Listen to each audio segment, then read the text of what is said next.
हाँ नमस्कार दोस्तों, आइए हमारे चैनल देहाती अनमोल कहानी यूट्यूब चैनल में आप सबका स्वागत है। आज आइए चलते हैं बहुत अच्छी कहानी। दोस्तों आइए, भगवान श्री कृष्ण का जन्म कैसे हुआ था, कुछ नक्षत्र में हुआ था, किस समय हुआ था। दोस्तों आइए चलते हैं बहुत अच्छी कहानी। चलो चलते हैं आगे कहानी में। भाद्रपद कृष्ण अष्टमी तिथि को घनघोर आधी रात को रोहिणी नक्षत्र में मथुरा के कारागार में वसुदेव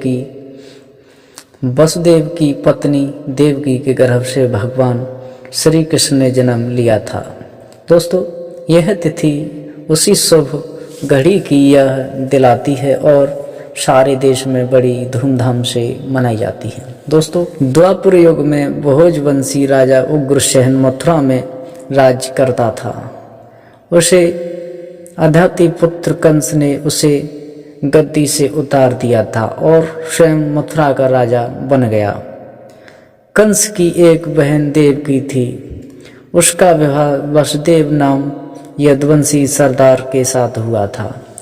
दोस्तों बहुत अच्छी कहानी, हमारी कहानी में ध्यान दें। एक समय कंस अपनी बहन देवकी को उसी ससुराल पहुंचाने जा रहा था। दोस्तों रास्ते में आकाशवाणी हुई है, कंस जैसे देवकी को तू बड़े प्रेम से ले जा रहा है, उसी में तेरा काल बसता है।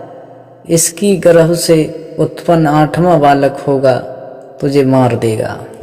तो दोस्तों कंस को इतनी सुनकर के चिंता हुई, तो कंस ने यह सुनकर कंस वसुदेव को मारने के लिए उत्पन्न हुआ।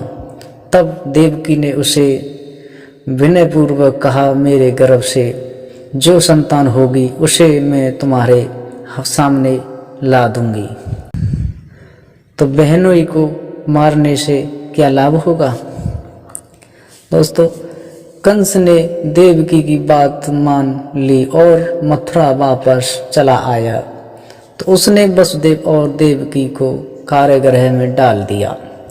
मेरे प्यारे भक्तों, देवकी के एक एक करके 7 बच्चे हुए थे और 7वें को जन्म लेते ही कंस ने मार डाला।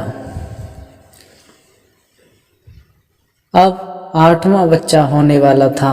कारागार में उन पर कड़े पहरे लिए गए। भक्तों उसी समय नंद जी की पत्नी यशोदा के गर्भ से बच्चा होने वाला था। उन्होंने वसुदेव देवकी के दुख जीवन को देख 8वें बच्चे की रक्षा का उपाय रचा। दोस्तों जिस समय वसुदेव देवकी को पुत्र पैदा हुआ, उसी समय संयोग से यशोदा के गर्भ से एक कन्या का जन्म हुआ था। दोस्तों और कुछ नहीं, सिर्फ माया है। भक्तों जिस कोठरी में देवकी वसुदेव कैद थे, उसमें अचानक प्रकाश हुआ और उन्हों के सामने शंख चक्र पद धारण किए चतुर्भुजी भगवान प्रकट हुए। दोनों भगवान के चरणों में गिर पड़े। तब भगवान ने उनसे कहा, अब मैं पुनः नव जाता हूँ, शिशु का रूप धारण कर लेता हूँ। तुम मुझे इसी समय अपने मित्र नंद जी के घर वृंदावन में भेजाओ। भक्तों और उनके वहाँ दोस्तों और उनके यहाँ जो कन्या है उसे लेकर कंस के हवाले कर दो। इस समय वातावरण अनुकूल नहीं है, फिर भी तुम चिंता ना करो, जागते हुए पहरेदार सो जाएंगे। कारागार में फाटक अपने आप खुल जाएंगे और उफनती अथवा यमुना तुमको पार जाने का मार्ग दे देगी। दोस्तों उसी समय वसुदेव नव जाते हैं शिशु रूप में श्री कृष्ण को सूप में रखकर कारागार से निकल पड़े और अथाह यमुना पार कर दी। नंद जी के घर पहुँचे कहा उन्होंने नवजात शिशु को यशोदा के साथ सुला दिया और कन्या को लेकर मथुरा आ गए।